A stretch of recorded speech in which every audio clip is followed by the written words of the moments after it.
ফার্স্টে আপনাদের যা করতে হবে অ্যাপসে ঢুকতে হবে। তো আমি হচ্ছে বিকাশ অ্যাপসে ঢুকছি। এখানে থেকে আপনি আপনার পাসওয়ার্ড দিয়ে লগইন করবেন। লগইন করার পরে আপনাদেরকে নিচের দিকে চলে যেতে হবে। একটু নিচের দিকে যাবেন। যেখানে হচ্ছে মোর সার্ভিস, এখান থেকে আপনি একটু সুইপ করবেন। সুইপ করলে দেখতে পারবেন হচ্ছে এখানে এনপিএসবি আছে। তো এনপিএসবিতে আমি ক্লিক করব। এনপিএসবিতে ক্লিক করার পরেই এখানে দেখেন ২ টা অপশন আছে। একটা হচ্ছে ব্যাংক আর একটা হচ্ছে এমএফএস অ্যাকাউন্ট।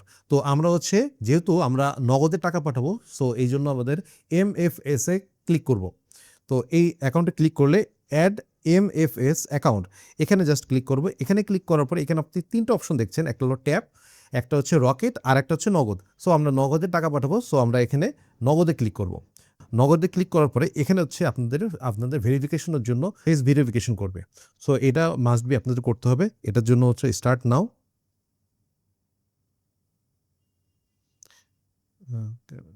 সো আপনারা দেখতে পাচ্ছেন যে your face verification is successful. এটা হওয়ার পরে দেন হচ্ছে আপনাকে প্রসিডিউরে ক্লিক করতে হবে। প্রসিডিউরে ক্লিক করার পরে আপনার এখানে নগদ নাম্বারটা আপনাকে এখানে দিতে হবে। নগদ নাম্বারটা আমি দিচ্ছি, যেমন আচ্ছা, নাম দিতে পারেন। আপনি যার অ্যাকাউন্টে টাকা পাঠাচ্ছেন সেই নাম দিতে পারেন। দেন হচ্ছে প্রসিড। এরপর হচ্ছে আপনার এখানে পাসওয়ার্ড দিতে হবে। দেন হচ্ছে পিন কনফার্ম করবেন। এখানে ট্যাপ করে ধরে রাখতে হবে। তাহলে আপনারা হচ্ছে যেই ট্রান্সফার করবেন সেই ট্রান্সফারের অ্যাকাউন্টটা সেট করা হয়ে গেল। এখন কিন্তু আপনার কাজটি শেষ হয় নাই। এরপর আপনাদের যেতে হবে হোমে। হোমে যাওয়ার পরে আপনাকে আবার এই এনপিএসবিতে ক্লিক করতে হবে। এনপিএসবি ক্লিক করার পরে আপনাকে এমএফএস অ্যাকাউন্টে ক্লিক করবেন।